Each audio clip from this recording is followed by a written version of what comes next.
വൈസൈറ്റ് begin with air for God എന്ന് വെച്ചാൽ ഈ പ്രോവബ്സിൽ പറഞ്ഞിട്ടുള്ള ഒരു ഡയലോഗാണത്. അതായത് ദൈവഭയമാണ് അറിവിൻ്റെ ഉറവിടം. അറിവ് ആരംഭിക്കുന്നത് ദൈവഭയത്തിൽ നിന്നാണ് എന്നാണ് അവിടെ പറയുന്നത്. ഇത് പക്ഷേ ഭയങ്കര തട്ടിപ്പാണിത്. കാരണം ഇത് സത്യവിരുദ്ധമായിട്ടുള്ളൊരു കാര്യമാണ് ഈ എഴുതിയിരിക്കുന്നത്. എന്തുകൊണ്ടാണെന്ന് വെച്ചാൽ അറിവ് മനുഷ്യർക്ക് കിട്ടണം എവിടുന്ന്, എപ്പോഴാണ് കിട്ടണത്? സർപ്പം വന്നിട്ട് പറയണത് നിങ്ങൾ മരിക്കുകയില്ല നിശ്ചയം, അപ്പോഴാണ് അവർക്ക് അറിവ് കിട്ടുന്നത്. യഹോവ പറയണത് നിങ്ങൾ അറിവ് നേടിയാൽ നേടുന്ന നാളിൽ നിങ്ങൾ മരിക്കും എന്നും പറഞ്ഞ് മരണഭയം ചെലുത്തുകയാണ് ചെയ്യുന്നത്. അപ്പോൾ ഇവിടെ ഈ പറയുന്ന ഗോഡെന്ന് പറഞ്ഞ യഹോവയാണല്ലോ. അപ്പോൾ ആ യഹോവയിലുള്ള ഭയമാണ് അറിവിൻ്റെ ആരംഭം എന്ന് പറയണത്. എന്ത് ബോഷ്കാണ് സത്യം പറഞ്ഞാൽ. ആ ഭയം റിമൂവ് ചെയ്തപ്പോഴാണ്, ഭയം നീക്കം ചെയ്തപ്പോഴാണ് മനുഷ്യർക്ക് അറിവ് കിട്ടുന്നത്. ഈ ബൈബിൾ കഥ, ഉൽപ്പത്തി പുസ്തകത്തിലെ കഥ പ്രകാരം. പക്ഷേ പ്രോവബ്സിലെത്തുമ്പോൾ അതിങ്ങനെയാണ് പറഞ്ഞിട്ടുള്ളത്. എന്ത്?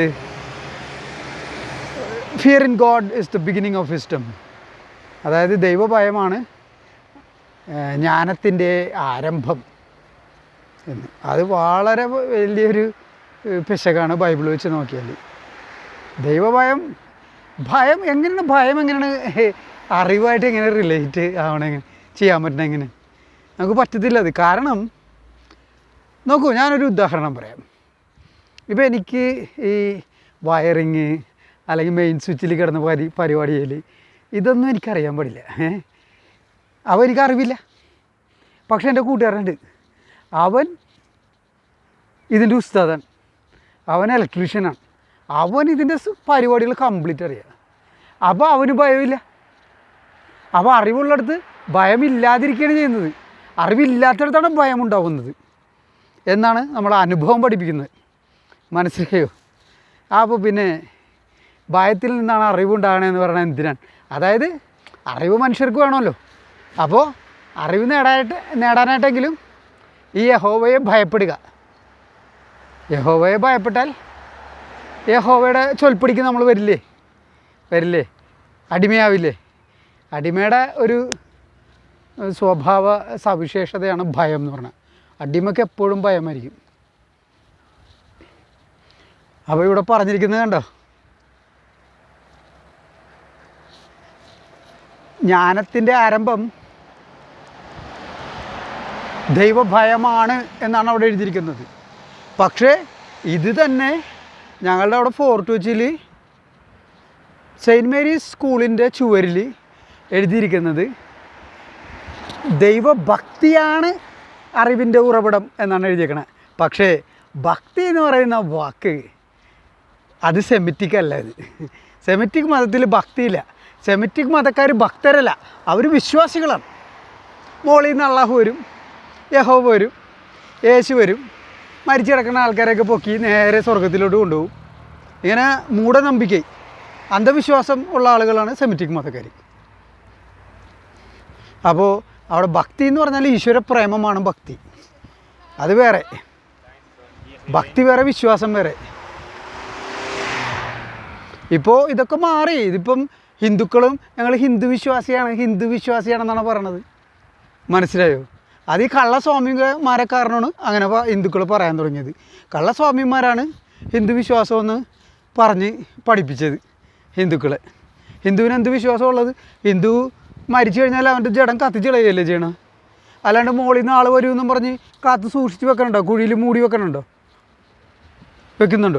അത് ക്രിസ്ത്യാനികൾ, സെമിറ്റിക് മതക്കാരാണ് അത് ചെയ്യണത്. പ്രത്യേകിച്ച് ക്രിസ്ത്യാനികൾ, അവരാണ് അതിൻ്റെ ഉസ്താദുകൾ. കാരണം അവരെന്ന് വെച്ചാൽ ആളുടെ പേരും അഡ്രസ്സും വീട്ടും പേരും പിന്നെ ഡേറ്റ് ഓഫ് ബർത്തും മരിച്ച ദിവസവും ഇതൊക്കെ ഈ ആളെ കുഴിച്ചു മൂടിയിട്ട് അവിടെ ഒരു കുരിശ് വെച്ചിട്ട് ആ കുരിശിൽ എഴുതി വെച്ചിട്ടുണ്ടാവും.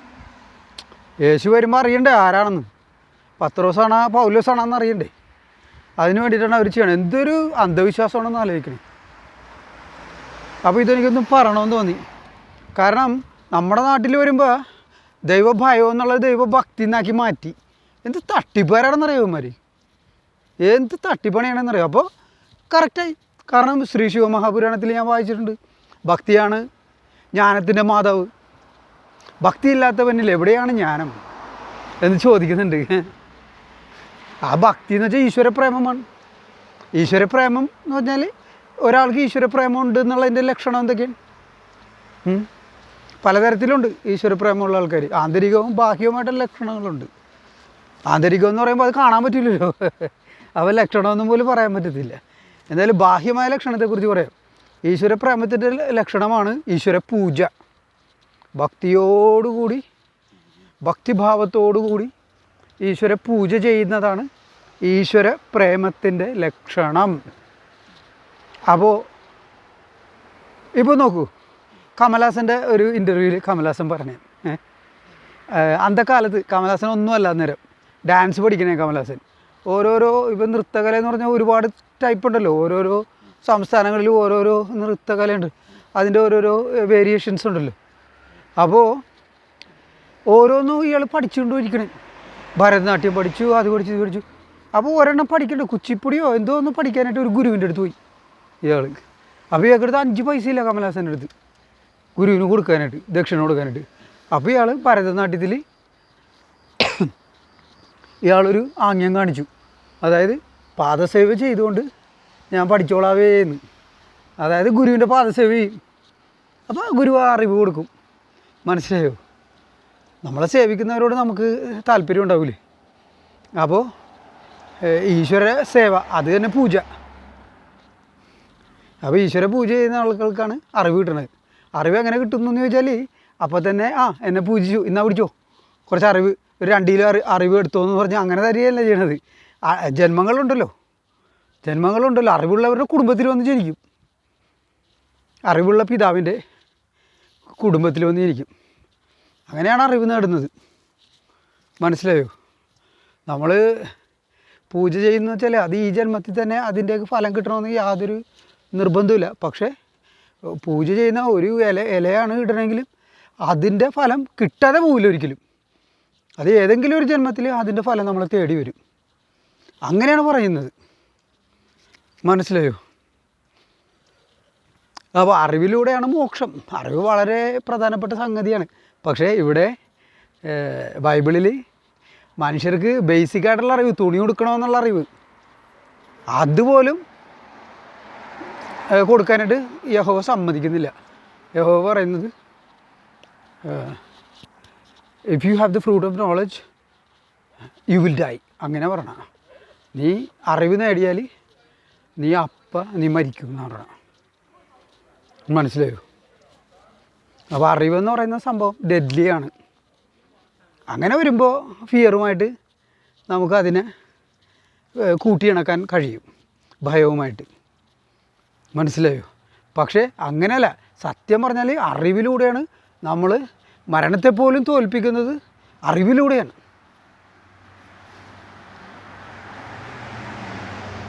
പക്ഷെ ഇവിടെ പറയുന്നത് യഹോവയിലുള്ള ഭയമാണ് അറിവിൻ്റെ ആരംഭം എന്നാണ് പറയുന്നത്. അതുകൊണ്ടാണ് ക്രിസ്ത്യാനികൾ പറഞ്ഞത് ഞങ്ങൾ ഗോഡ് ഫിയറിംഗ് ആണെന്ന് പറഞ്ഞത്. മനസ്സിലായോ? മുസ്ലിങ്ങളും അത് തന്നെയല്ലേ, ഞങ്ങൾ അടിമ, അള്ളാഹുവിൻ്റെ അടിമ. ഇസ്ലാം എന്ന് പറഞ്ഞാൽ എന്താണ്? അടിമകളെന്നാണ് അതിൻ്റെ അർത്ഥം. അള്ളാഹുവിൻ്റെ അടിമ, അള്ളാഹുവിന് അടിമപ്പെട്ടവർ എന്നാണ് അതിൻ്റെ അർത്ഥം. മുസ്ലിം എന്ന് പറഞ്ഞാൽ അള്ളാഹുവിൻ്റെ അടിമയാണ്. അപ്പോൾ കണ്ടോ, സനാതന ധർമ്മത്തിൽ അങ്ങനെ അടിമ പരിപാടിയില്ല. ഭക്തി എന്ന് പറഞ്ഞാൽ ഈശ്വര പ്രേമമാണ്. അത് ഈശ്വരൻ ഫലം കൊടുക്കുന്നത് അയാളിൽ എന്തുമാത്രം ഭക്തിഭാവമുണ്ട് അതനുസരിച്ചാണ് ഫലം കൊടുക്കുന്നത്.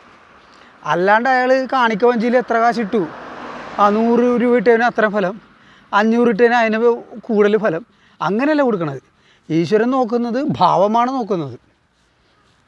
അപ്പോൾ അതൊന്നും പറയാതെ ദൈവഭയമാണ് അറിവിൻ്റെ ഉറവിടം എന്ന് എഴുതി വെച്ചേക്കണേ. ഇതാണ് ക്രിസ്ത്യാനികൾ ഈ I M A God fearing Christian എന്ന് പറഞ്ഞാൽ അതുകൊണ്ടാണ്. മനസ്സിലായോ? ഗോഡിനെ എന്തിനാണ് ഫിയർ ചെയ്യണത്? ഗോഡെന്ന് പറഞ്ഞാൽ ആരാ? നമ്മുടെ എനിമിയാണോ? നമ്മൾ ആരെയാണ് ഫിയർ ചെയ്യേണ്ടത്? നമ്മുടെ വെൽവിഷറിനെയാണോ അതോ നമ്മുടെ ശത്രുവിനെയാണോ, എനിമിയാണോ?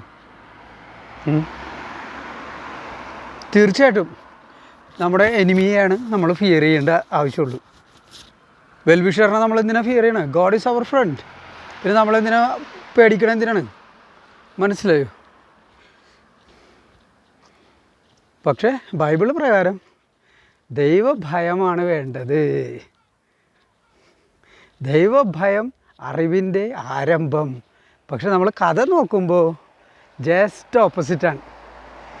അറിവ് മനുഷ്യർക്ക് കിട്ടുന്നത്, യഹോവ മനുഷ്യർക്ക് അറിവ് കിട്ടാതിരിക്കാൻ വേണ്ടി മനുഷ്യരിൽ ഭയം ചെലുത്തുന്നു. എന്ത് ഭയം? മരണഭയം. തിന്നുന്ന നാളിൽ നിങ്ങൾ മരിക്കും എന്ന് പറഞ്ഞ് കള്ളം പറഞ്ഞ് യഹോവ അവരെ പേടിപ്പിച്ച് നിർത്തിയിരിക്കുന്നു.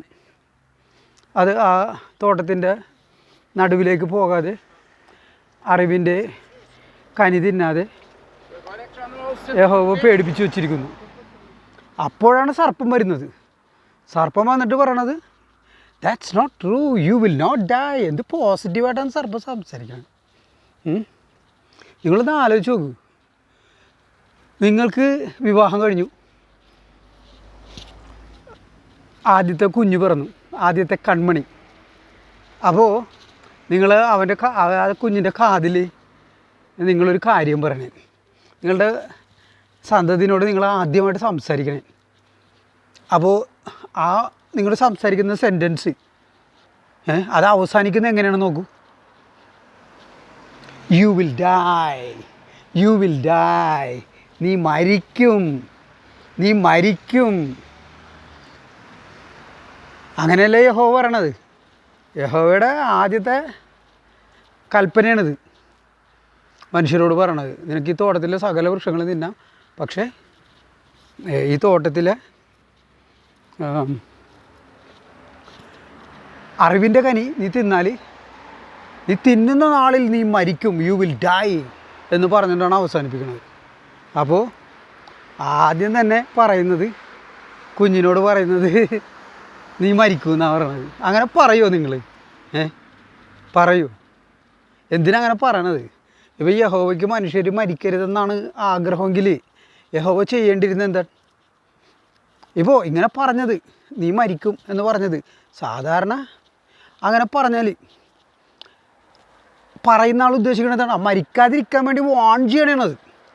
നിങ്ങൾ മരിച്ചു പോകാതിരിക്കാൻ വേണ്ടിയിട്ട്, നിങ്ങളൊരു അപകടത്തിൽ പെടാതിരിക്കാതെ വേണ്ടിയിട്ട് ഞാൻ നിങ്ങൾക്ക് താക്കീത് നൽകണേ. നിങ്ങളിത് ചെയ്താൽ നിങ്ങൾ മരിക്കും. അപ്പോൾ ഞാൻ ഉദ്ദേശിക്കുന്നത് എന്താ? ഞാൻ നിങ്ങളോട് പറയണേ, നിങ്ങൾ ആ റോട്ടിൽ കൂടി വണ്ടി ഓടിക്കരുത്. ആ റോഡിൽ വണ്ടി ഓടിച്ചു കഴിഞ്ഞാൽ നിങ്ങളവിടെ റോഡ് പൊളിഞ്ഞിരിക്കണേ, നിങ്ങൾ താഴെയിട്ട് വീണും കൊക്കയിലോട്ട് വീണും നിങ്ങൾ മരിച്ചു പോകുമെന്ന് പറഞ്ഞത്. അപ്പോൾ അങ്ങനെ ഞാൻ നിങ്ങളോട് പറഞ്ഞത് എന്തിനാണ്? നിങ്ങൾ മരിക്കാതിരിക്കാനല്ലേ പറയണത്, അല്ലേ? അപ്പോൾ മരിക്കാതിരിക്കാനാണ് പറഞ്ഞതെങ്കിൽ അപ്പോൾ ആഗ്രഹം എന്താണ്? മനുഷ്യർ മരിക്കരുതെന്നാണ് ആഗ്രഹം, അല്ലേ? അല്ലേ? അങ്ങനെയാണെങ്കിൽ ഉൽപ്പത്തി പുസ്തകം 3-ാം അധ്യായം 22-ാം വാക്യത്തിൽ ഇനി ഇവരിവിടെ നിന്ന് കഴിഞ്ഞാൽ കൈ നീട്ടി ജീവൻ്റെ കനി കൂടി തിന്ന് എന്നൊന്നും ജീവിക്കാനിട വരരുത് എന്ന് പറയുന്നത് എങ്ങനെ ശരിയാവും? എങ്ങനെ ശരിയാവും? മരിക്കാതിരിക്കാനാണ് ആഗ്രഹമെങ്കിൽ ആഗ്രഹിക്കുന്ന ഒരാൾക്ക് എന്നൊന്നും ജീവിക്കാൻ ഇടവരരുത്, എന്നൊന്നും ജീവിക്കാൻ ഇടവരരുതെന്ന് പറയുന്നതിൻ്റെ അർത്ഥം എന്താണ്? മരിക്കണമെന്നല്ലേ അതിൻ്റെ അർത്ഥം? എപ്പോഴെങ്കിലും മരിച്ചിരിക്കണം ഉറപ്പായിട്ടും, അതാണ് അതിൻ്റെ അർത്ഥം.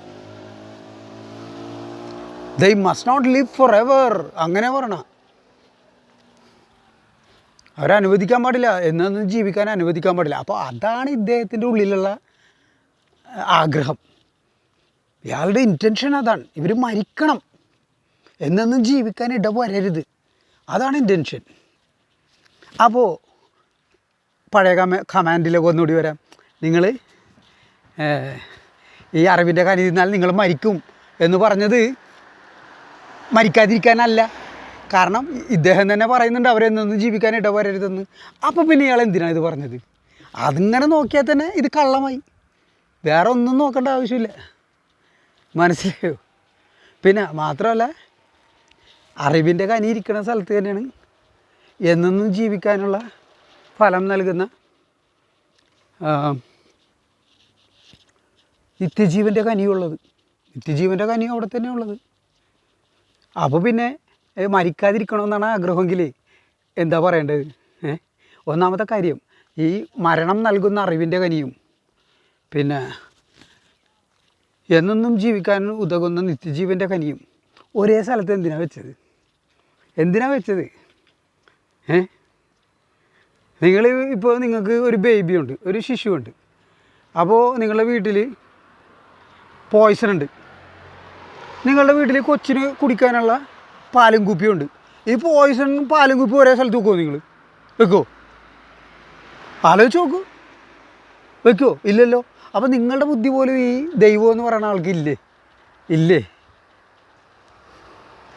അപ്പോൾ അത് രണ്ടും ഒരു സ്ഥലത്ത് വെച്ചത് അങ്ങോട്ടുള്ള വഴി തടയാൻ വേണ്ടിയിട്ടാണ്. പക്ഷേ ഇപ്പോൾ യഹോവ പറയണേ, ഇപ്പോൾ നിങ്ങൾ ആലോചിക്കുക, അതായത് അറിവിൻ്റെ കനി തിന്നാൽ നിങ്ങൾ മരിക്കും എന്നതിന് പകരം മറ്റൊരു വൃക്ഷവും കൂടി ഉണ്ടല്ലോ. നിങ്ങൾ തോട്ടത്തിന് നടുക്ക് ഒരു വൃക്ഷമുണ്ട്, നിത്യജീവൻ്റെ കനി, അത് നിങ്ങൾ തിന്നരുത് എന്നാണ് പറഞ്ഞിരുന്നെങ്കിലോ? അറിവിൻ്റെ കനി നിങ്ങൾ തിന്നോളൂ. ഇപ്പോൾ ഇതിൻ്റെ കൽപ്പന ഇങ്ങനെയല്ല, you can have fruits from all the trees in this garden except the tree of life, tree of knowledge. അറിവിൻ്റെ കനി ഒഴിച്ച് മറ്റെല്ലാം നിങ്ങൾക്ക് തിന്നാം എന്ന് പറഞ്ഞിരുന്ന സ്ഥലത്ത് നിത്യജീവൻ്റെ കനി ഒഴിച്ച് മറ്റെല്ലാം നിങ്ങൾക്ക് തിന്നാം എന്ന് പറഞ്ഞിരുന്നുവെങ്കിൽ എന്ത് സംഭവിക്കുമായിരുന്നു? അത് how would it look like? ആ ഒരു ഇതിൻ്റെ പ്ലേസിൽ, ഇപ്പോൾ കിടക്കുന്നതിൻ്റെ പ്ലേസിൽ ഞാൻ ഈ പറഞ്ഞ ഡയലോഗ് വെച്ചിട്ട് ഒന്ന് നോക്കിക്കേ. അങ്ങനെ നോക്കുമ്പോൾ നമ്മൾ മനസ്സിലാക്കണം എന്താണ്? അങ്ങനെ പറഞ്ഞു കഴിഞ്ഞാൽ ചേടാ എല്ലാം തിന്നാം, പക്ഷെ നമ്മൾ മരിച്ചു പോകണം എന്നാണല്ലോ പറയുന്നത്. നിത്യജീവൻ്റെ കനി അതുമാത്രം തിന്നാൻ പാടില്ല എന്നാണ് പറയുന്നത്, ഇല്ലേ? അപ്പോൾ ഇവിടെ നിത്യജീവൻ്റെ കനി നീ തിന്നോ, പക്ഷേ അറിവിൻ്റെ കനി തിന്നരുതെന്നാണ് പറയണത്. മനസ്സിലായോ? അതായത് നിനക്ക് ഞാൻ നിത്യജീവൻ വരെ നൽകുന്നു, പക്ഷേ അറിവെന്ന് പറയുന്ന സാധനം നീ തിന്നരുത്. അറിവാണ് വിഷം. മനസ്സിലായോ? ഞാൻ നേരത്തെ പറഞ്ഞില്ലേ പാലും കുപ്പിയും വിഷം എന്ന് പറഞ്ഞില്ലേ? അപ്പോൾ ഇവിടെ രണ്ട് വൃക്ഷങ്ങളുള്ളതിൽ ഒരെണ്ണം അറിവും ഒരെണ്ണം നിത്യജീവനുമാണ്. അപ്പോൾ ഒരെണ്ണം അറിവ് തിന്നാൽ മരിക്കുന്നതാണ്, അപ്പോൾ അത് വിഷമാണ്. വിഷം തിന്നാൽ ചാവുമല്ലോ. മനസ്സിലായോ? നിത്യജീവൻ്റെ കനി തിന്നാൽ എന്നെന്നും ജീവിക്കുകയും ചെയ്യും. പക്ഷേ ഇത് രണ്ടും വെച്ചിരിക്കുന്നത് ഒരേ സ്ഥലത്താണ്. ഇത് രണ്ടും വെച്ചിരിക്കുന്നത്. അവിടെയാണ് അതിൻ്റെ പ്രശ്നം വരുന്നത്. മനസ്സിലായോ? ഇത് രണ്ടും രണ്ട് സ്ഥലത്തായിരുന്നെങ്കിൽ യഹോവ ക്ലീനായിരുന്നു തന്നെ. പക്ഷേ ഈ രണ്ടും ഒരേ സ്ഥലത്തായപ്പോൾ എല്ലാം മാറി മറിഞ്ഞു. അതായത് ബൈബിളിൽ ഉൽപ്പത്തി പുസ്തകം 2-ാം അധ്യായം 9-ാം വാക്യത്തിലാണ് ഇങ്ങനെ പറയണത്. അവൻ ഏദൻ തോട്ടം ഉണ്ടാക്കി അതിൻ്റെ നടുക്ക് ഈ ജീവൻ്റെ കനിയും നിത്യജീവൻ്റെ കനിയും അറിവിൻ്റെ കനിയും വെച്ചു എന്ന് പറയുന്നത് 2-ാം അധ്യായം 9-ാം വാക്യത്തിലാണ്. അപ്പോൾ അങ്ങനെ പറഞ്ഞിട്ട് അങ്ങനെ ബൈബിള് പറയണത്, അല്ലാണ്ട് യഹോവ ആദമിനോട് പറയണല്ല നടുക്ക് ജീവൻ്റെ കനിയും അറിവിൻ്റെ കനിയും ഉണ്ടെന്ന്. ബൈബിളാണ് പറയണത്, ഉൽപ്പത്തി പുസ്തകം 2-ാം അധ്യായം 9-ാം വാക്യം. പക്ഷേ അത് ആദമിനത് ഇൻഫോർം ചെയ്തിട്ടുണ്ട് എന്ന് പറഞ്ഞിട്ടില്ല. പക്ഷേ ഉള്ള ടെസ്റ്റിമോണി എന്താണ്? ഉള്ളതെന്താണ്? നമ്മുടെ അടുത്ത് ഉള്ളത് ആദമിനോട് പറഞ്ഞതും പിന്നെ സ്ത്രീ സർപ്പത്തോട് പറഞ്ഞതും. ഒന്ന് ഇങ്ങോട്ട് ഒന്ന് അങ്ങോട്ട്. ആദമിനോട് പറഞ്ഞത് തോട്ടത്തിന് നടുക്കൊരു വൃക്ഷമുണ്ട്, അത് ഡെഡ്ലിയാണ്. തോട്ടം നടക്കുന്ന പോലും പറയുന്നില്ല, നിനക്ക് ഇതിലെല്ലാം തിന്നാം, പക്ഷേ അറിവിൻ്റെ കനി തിന്നരുത്. ഈവിനോട് പറയണത്, ഈവ് പറഞ്ഞെന്താണ്? അറിവിൻ്റെ കനി എന്ന് പറയുന്നില്ല, പക്ഷേ തോട്ടത്തിന് നടുക്കൊരു വൃക്ഷമുണ്ട്, അത് തിന്നരുതെന്നാണ് പറഞ്ഞിട്ടുള്ളത്. പക്ഷേ തോട്ടത്തിന് നടുക്ക് 2 വൃക്ഷമില്ലേ? അപ്പോൾ അങ്ങോട്ട് പോയി അത് തിന്നാൽ അല്ലെങ്കിൽ തൊടുക പോലും ചെയ്താലും മരിക്കുന്ന, even if you touch you will die. അങ്ങനെയാണ് ഉൽപ്പത്തി പുസ്തകം 3-ാം അധ്യായത്തിൽ ഐ തിങ്ക് 3-ാം വാക്യം സ്ത്രീ സർപ്പത്തോട് പറയുന്നത്. അപ്പോൾ തൊടുക പോലും തിന്നാൻ മരിക്കുമെന്ന് പറഞ്ഞാൽ അതിൻ്റെ അർത്ഥം ആ ഭാഗത്തേക്ക് തന്നെ നിങ്ങൾ പോകരുതെന്നാണ് അതിൻ്റെ അർത്ഥം. മനസ്സിലായോ? അപ്പോൾ ആ ഭാഗത്തേക്ക് പോകാതിരുന്നാൽ എന്ത് സംഭവിക്കും? നിത്യജീവൻ്റെ കനി തിന്നാൻ പറ്റില്ല. അപ്പോൾ എന്ത് സംഭവിക്കും? മരിക്കും, മനുഷ്യൻ മരിച്ചു പോകും. അപ്പോൾ ആ ഭാഗത്തേക്ക് പോയില്ലായിരുന്നെങ്കിൽ എന്ത് സംഭവിച്ചാനെ? മനുഷ്യന് അറിവും കിട്ടൂല, മനുഷ്യൻ ചത്തും പോയേനെ. അതായത് മനുഷ്യവംശത്തിൻ്റെ നാശമായിരുന്നേനെ അവിടെ. ഈ കഥപ്രകാരം പറയാണ് കേട്ടോ, ബൈബിൾ കഥപ്രകാരമാണ് ഞാൻ പറഞ്ഞത്. ഓക്കെ, മനുഷ്യവംശത്തിൻ്റെ നാശമായിരുന്നേനെ. അപ്പോൾ അതാണ് യഹോവ ആഗ്രഹിച്ചത്. മനുഷ്യരെ അറിവും നേടരുത്, നിത്യജീവനും നേടരുത്. ഇതെന്തൊരു ദൈവം! അങ്ങനെ സംഭവിച്ചിരുന്നെങ്കിൽ ഇപ്പോൾ സർപ്പം വന്നില്ലായിരുന്നെങ്കിൽ എന്ത് സംഭവിച്ചേനെ എന്ന് നമുക്ക് നോക്കാമല്ലോ. മനസ്സിലായോ? നമ്മൾ പസിലാണത്. പസിൽ നിങ്ങൾ കണ്ടിട്ടില്ലേ? നമ്മൾ ഒരു പീസ് എടുത്ത് വെച്ച് നോക്കും, അത് മാച്ച് ചെയ്യണില്ലെങ്കിൽ വേറൊരു പീസ് എടുത്ത് വെച്ച് നോക്കും. മനസ്സിലായോ? അപ്പോൾ നമ്മുടെ അടുത്ത് ഈ പീസസ് എന്ന് പറയുന്നത് ബൈബിൾ വേഴ്സസാണ്, ബൈബിളിലെ ഓരോ വാക്യങ്ങളാണ്. അതാണ് നമ്മുടെ അടുത്തുള്ള പീസ്. അത് വെച്ചിട്ട് നമ്മൾ ഓരോരോ ചിത്രങ്ങൾ ഉണ്ടാക്കാൻ ശ്രമിക്കുകയാണ്. മനസ്സിലായോ? അപ്പോൾ നമുക്കൊന്ന് വേറൊരു രീതിയിലൊന്ന് ചിന്തിച്ച് നോക്കാം. സർപ്പം വന്നില്ലായിരുന്നെങ്കിൽ എന്ത് സംഭവിച്ചേനെ? സർപ്പം വന്നില്ലായിരുന്നെങ്കിൽ ഇവരൊരിക്കലും ഈ തോട്ടത്തിൻ്റെ നടുവിലോട്ട് പോകില്ല. കാരണം ഈവ് പറയും, അയ്യോ അങ്ങോട്ട് പോരുത്, യഹോവ പറഞ്ഞേക്കണം അതിൻ്റെ തടക്കൊരു വൃക്ഷമുണ്ട്, അതിൻ്റെ മരത്തിലെ കനി തൊട്ടാൽ നമ്മൾ ചാകുമെന്നാണ് പറഞ്ഞേക്കണമെന്ന് പറഞ്ഞു. അപ്പോൾ അങ്ങോട്ട് പോകില്ല. അപ്പോൾ എന്ത് സംഭവിക്കും? അപ്പോൾ നിത്യജീവൻ്റെ കനി തിന്നാൻ പറ്റില്ല, അറിവും ഉണ്ടാവില്ല. അറിവ് നേടിയപ്പോഴാണ് ഇവർ കുട്ടികളുണ്ടാവണത്. മനസ്സിലായോ? നോക്കൂ, ആദം മരിച്ചുപോയി. ബൈബിൾ പ്രകാരം ഞാൻ ഇപ്പോൾ സംസാരിക്കുകയാണ്. ആദം മരിച്ചു, അവയും മരിച്ചു. അപ്പോൾ ആദവും അവയെന്ന് പറഞ്ഞാൽ ആരാൻ? മനുഷ്യനും മനുഷ്യ സ്ത്രീയുമാണ്. മനുഷ്യനും മനുഷ്യ സ്ത്രീയും മരിച്ചോ? മനുഷ്യനും മനുഷ്യ സ്ത്രീയും ഇപ്പോഴും ഉണ്ട്. ഞാനൊരു മനുഷ്യനാണ്, എന്നെ പ്രസവിച്ച എൻ്റെ അമ്മ മനുഷ്യ സ്ത്രീയാണ്. നിങ്ങളൊരു മനുഷ്യനാണ്, നിങ്ങളുടെ അമ്മ ഒരു മനുഷ്യ സ്ത്രീയാണ്. അപ്പോൾ യഹോവ എന്താ പറഞ്ഞത്? If you have the fruit of knowledge you will die. ആരോടാ പറഞ്ഞത്? ആദമിനോടല്ല, മനുഷ്യനോടാണ് പറഞ്ഞത്. ആദം എന്നുള്ളത് ഒരു പേരാണ്, ലേബിളാണ്, അത്രേ ഉള്ളൂ. മനുഷ്യനാണത്. മനുഷ്യവംശത്തിൻ്റെ പിതാവിനോടാണ്. അന്നേരം മനുഷ്യവംശത്തിൻ്റെ പിതാവ് എന്ന് പറഞ്ഞാൽ അയാൾ മാത്രമേ ഉള്ളൂ, മക്കളൊന്നുമില്ല. അപ്പോൾ അയാളോട് മരിക്കും എന്ന് പറഞ്ഞാൽ അതിൻ്റെ അർത്ഥം എന്താണ്? മനുഷ്യവംശമേ ഉണ്ടാവില്ലെന്നല്ലേ അതിൻ്റെ അർത്ഥം. പക്ഷേ സർപ്പം വന്നപ്പോൾ എല്ലാ പരിപാടികളും തെറ്റി. ഇവർക്ക് മക്കളുണ്ടായി. ആദം മരിച്ച്, പക്ഷേ മരിക്കുന്നതിന് മുമ്പ് ബാറ്റൺ കൈമാറി അടുത്ത ഓഫ് സ്പ്രിങ്ങിലോട്ട്. അങ്ങനെ മനുഷ്യർ ഇന്നും ജീവിക്കണേ. യഹോവ പറഞ്ഞത് നീ മനുഷ്യൻ അറിവിൻ്റെ കനി തൊടുന്ന നാളിൽ മരിക്കുമെന്നാണ് പറഞ്ഞത്. പക്ഷേ മനുഷ്യൻ ഇപ്പോഴും ജീവിച്ചിരിപ്പുണ്ട്. അപ്പോൾ ജീവിച്ചിരിക്കുന്ന ഓരോ മനുഷ്യനും യഹോവ നുണയനാണ് എന്നതിൻ്റെ ജീവിക്കുന്ന തെളിവുകളാണ് എന്നാണ് എനിക്ക് പറയാനുള്ളത്. ഒത്തിരി സംസാരിച്ചു ഇത്തരം കാര്യങ്ങൾ. ഇത് അങ്ങോട്ടും ഇങ്ങോട്ടും മാറ്റി മറിച്ചൊക്കെ നമ്മൾ പരിശോധിച്ച് നോക്കണേ. അപ്പോൾ അത് നിങ്ങൾക്ക് മനസ്സിലായി കാണും എന്ന് ഞാൻ പ്രത്യാശിക്കുന്നു. നന്ദി, നമസ്തേ, ഹർ ഹർ മഹാദേവ്.